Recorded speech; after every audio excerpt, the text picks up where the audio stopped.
수수료가 비싸다는 생각이 드시면 안 사도 돼요. 저도 입이 있고 항상 다링카는 뭐예요? 소비자가 알 권리가 있다. 해줘야니까 그런 거죠. 왜냐하면 솔직히 저는 그렇게 리포트 검사하고 나가잖아요. 문제가 된 적이 없어요, 저는. 근데 다른 데 보면은 AS건이 너무 많이 들어와. 안녕하세요. 수원의 다링카 최혜성입니다. 반갑습니다. 네.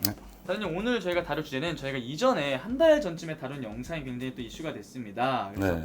중고차 딜러, 이제 유튜브에 나오는 중고차 딜러에 관련한 주제를 다뤘는데 다리님도 그 영상 댓글 많이 보셨죠? 우리 PD님은 나를 항상 곤란한 거에 이 질문을 참 잘 가져오는 것 같아요. 네.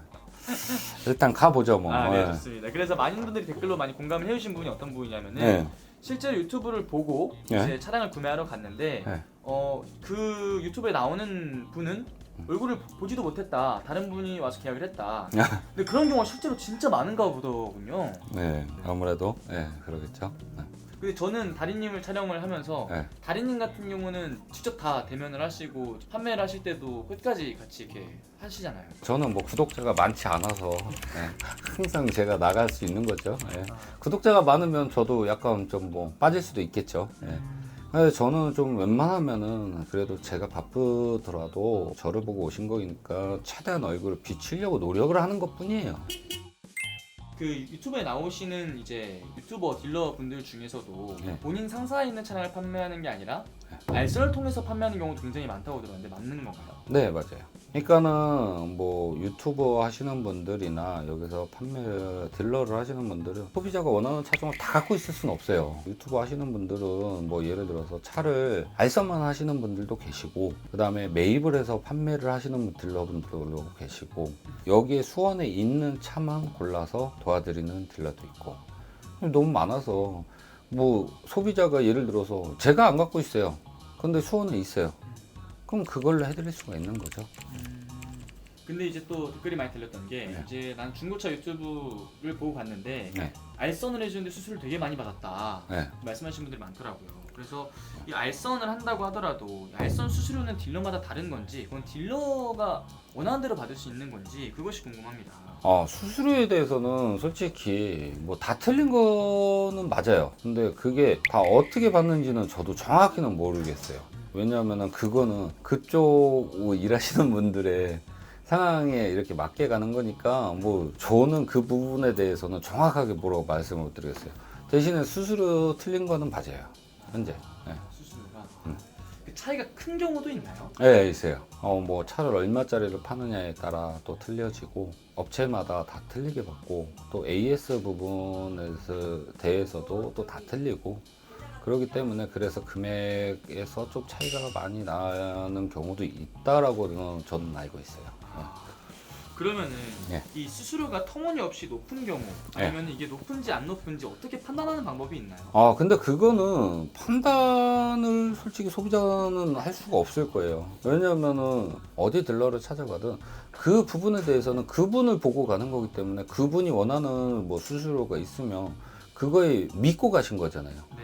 근데 거기에 대해서 제가 수수료를 운운하는 건 좀 아니라고 생각을 해요. 왜냐하면은 만약에 예를 들어서 절 찾아오셨어요. 절 찾아오셨는데 저는 수수료가 이렇습니다. 저희 회사 방침이 이렇습니다. 라고 하면 거기에 따를 수밖에 없는 거예요. 아니면 여기서 안 사면 그만이에요. 냉정하게 얘기하면 소비자분들, 이제 우리 구독자분들이나 수수료가 비싸다 생각이 드시면 안 사도 돼요. 왜? 결정권은 소비자한테 있어요. 저한테 있는 게 아니잖아요. 저를 보고 오셨는데 거기다 대고 그렇게 하신다 그러면 말도 안 되게 받는 거잖아요. 근데 그거에 대해서는 그 회사 방침이기 때문에 저도 뭐라고 말은 못 드릴 것 같아요. 그러면은 사러 가서 알선 수수료를 얼마인가요? 뭐 이렇게 물어보는 게 뭐 괜찮은 건가요? 전화로 물어보세요. 내가 만약에 이 차를 사러 갔을 때 부대 비용을 물어보시면 되잖아요.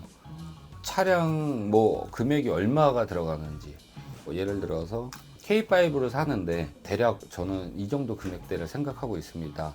그럼 여기에 부수적으로 들어가는 부대 비용을 물어보시면 돼요. 저는 얘기를 해줘요. 근데 다른 데는 어떻게 하는지는 모르겠어요. 그리고 그런 댓글도 있더라고요. 네. 동일한 매물인데 네. N카에는 이 정도 금액이 올라와 있는데 네. 오히려 그 사이트에는 금액이 더 비싸게 올라와 있다든지 네. 그런 경우도 실제로 아 있죠. 있어요. 왜냐하면 저희가 딜러들이 보는 사이트가 있고 엔카 뭐 거기에서 나오는 수수료 면목을 받기 위해서 그렇게 조금 낮게 해놓는 거예요. 근데 별 차이는 없어요. 어차피 그 돈이 그 돈이에요. 수수료 주면. 근데 엔카를 좀 많이 찾아보시긴 하는데 뭐 큰 차이는 없다고 봐요. 수수료 그만큼 내시면. 근데 이런 수수료를 아예 모르고 오시는 우리 소비자들도 굉장히 또 많으니까 그렇죠. 그런 부분들에 대해서 또 우리 소비자들한테 알려주면 또 좋은 부분인 것 같긴 하네요. 일단 저는 그렇게 생각을 해요. 그러니까는 저는 부동산 중개업이라고 생각을 하시면 돼요. 저희도 차 중개업이라고 생각을 하시면 돼요. 저를 찾아오셨는데 고객님이 원하는 차 종이 없어요. 그러면은 부동산도 딴 매물을 또 보여주잖아요. 네. 저희도 똑같아요. 그래서 거기에 대해서 마진을 수수료를 받는 거죠. 왜? 안 남고 장사하는 사람이 어디 있어? 이 한여름에 땡볕에 나가서 일을 하는데 대신에 이제 제가 중개업을 할 때는 항상 문제가 최대한 안 되는 차로 골라드리고 그런 부분을 검수 및 이런 거를 하면서 제가 법적으로 이 계약서를 쓰는 거에 있어서 제가 책임을 져드린다고 해서 수수료 면목을 받는 거죠. 일단은 그러면은 이게 다 당연히 중개를 하긴 하지만 수수료의 차이는 분명히 있을 수 있기 때문에 그런 거에 대해서는 우리 시청자분들은 소비자들이 구매하기 전에 한번 확인을 해보는 거는 좋다 이렇게 볼 수 있는 거예요. 그렇죠. 그리고 계약금을 먼저 넣으라고 하는 곳이 있다고 하던데 네. 그런 것들은 좀 어떻게 생각을 하시나요? 그거는 아닌 것 같아요. 만약에 계약금은 예를 들어서 저를 찾아오시는 분들이 제일 그 말을 가장 많이 하시거든요. 계약금을 무조건 걸어야지만 된다라는 법은 없어요. 내가 왔을 때도 그 차가 있다. 그러면 내 차가 되려고 그 차가 남아있는 거고 맞는데 그 차가 판매가 됐어요. 그럼 내 차가 아닌 거예요. 거기에 미련을 주지 마세요. 어차피 그 차는 많아요. 왔는데도 남아있으면 그게 내 차인 거예요. 근데 껍데기만 봤잖아요. 사진으로만 봤잖아요. 이 차 내용물이 좋은지 안 좋은지 모르잖아요. 그럼 딜러는 항상 뭐라고 하겠어요? 차 정말 좋아요. 네. 안 좋아요. 이 말을 여기에 한 4,000명, 5,000명 되는데 다 전화해서 물어보세요. 안 좋다라고 하는 딜러는 없어요. 굳이 계약금에 너무 걸고 일부러 그거는 자기가 팔아먹기 위해서 더 그런 거니까 안 하시는 게 좋을 것 같아요. 다리님 그리고 또 마지막으로 질문 한 가지 드리자면 네.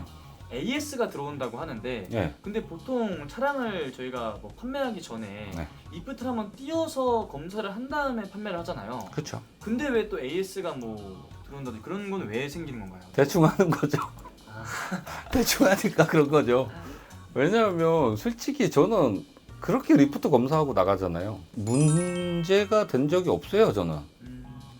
근데 다른 데 보면은 AS건이 너무 많이 들어와. 내가 진짜 그래도 꼼꼼히 봤잖아요. 네. 그러니까 약간은 어떻게 봤을 때는 눈 가리고 아웅식으로 판매하시는 분들도 있을 거예요. 그러니까 AS가 나오지 않을까요? 저는 그렇게 생각을 해요. 근데 뭐 블루엔즈나 기아 서비스 센터나 뭐 이런 데 들어가잖아요. 무조건 누유 있다 그래요. 그렇기 때문에 뭐 그런 거 말고는 없었어요. 아 좋습니다. 자 전에 영상도 그렇지만 이번 영상 나오도 또 다리님께서 주변에 또 딜러분들한테 따가운 또 눈총을 받지 않을까 싶습니다. 아 해도 돼요. 제 욕을 해도 돼요. 근데 저는 그거예요. 왜 리프트 검사까지 하고 나갔잖아요. 근데 왜 바로 AS가 터지는지 저는 그게 이해가 지금도 아이러니해요. 아니 진짜 그럼 리프트 검사를 왜 할까요? 하는 의미가 없잖아요. 이 부분에 대해서 솔직하게 제가 조금 더 파악을 한 다음에 영상을 제대로 한번 이거는 올려드릴게요. 좋습니다. 근데 이걸 가지고 저한테 뭐라 할 사람은 없을 거예요. 만약에 뭐라 한다 그러면 저는 진짜 누가 됐든 간에 받을 거예요. 그 부분에 대해서. 맞잖아요. 제가 틀린 말 한 건 아니잖아요. 저 있는 그대로. 네. 저도 입이 있고 네. 항상 다림카는 뭐예요? 소비자가 알 권리가 있다. 근데 그 부분에 대해서 딴 데는 유튜버들 많잖아요. 네. 저 말고도 그냥 이것도 좀 참고해 주시고 나중에 제가 조금 더 파악을 한 다음에 네. 그 부분에 대해서 집중적으로 한번 다뤄드릴게요. 알겠습니다. 우리 또 시청자분들 중에서도 비슷한 또 이런 일을 겪으신 분들이라든지 궁금하신 부분 있으면 댓글로 남겨주시면은 저희가 다음 영상에서 다뤄보도록 하죠, 다리님. 네, 감사합니다.